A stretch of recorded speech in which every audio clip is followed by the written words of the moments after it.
Etukuru road దగ్గర జరిగినటువంటి ఒక ప్రమాదానికి సంబంధించి ఏదైతే వీడియో ఒక వైరల్ అయిందో ఆ వీడియోలో ఉన్నటువంటి వాహనాన్ని సీజ్ చేసేందుకు ఈరోజు పోలీసులు వచ్చారు. మనం చూస్తూ ఉన్నాం. జగన్మోహన్ రెడ్డి ఇంటి దగ్గర ఉన్నటువంటి వెహికల్ని స్వాధీనం చేసినందుకు పోలీసులు వచ్చారు. ఈ సందర్భంగా వైఎస్ఆర్ కాంగ్రెస్ పార్టీ కేంద్ర కార్యాలయంలో ఉన్నటువంటి పార్టీ జనరల్ సెక్రటరీ లేళ్లప్పారెడ్డిని పోలీసులు సంప్రదించారు. ఈ సందర్భంగా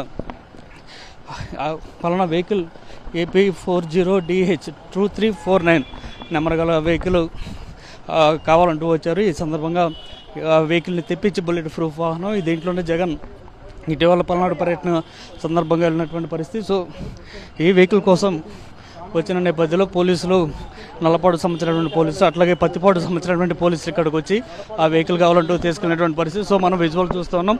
ఈ విజువల్లో కనిపిస్తున్నటువంటి వెహికల్ ఏది ఇటీవల జగన్ పల్నాడు పర్యటన సందర్భంగా తీసుకున్నటువంటి ఈ వెహికల్ని తీసుకెళ్తూ ఉన్నారు. ప్రస్తుతం దీనికి సంబంధించి పార్టీకి సంబంధించినటువంటి నాయకులు కూడా ఎక్కువ ఉన్నారు.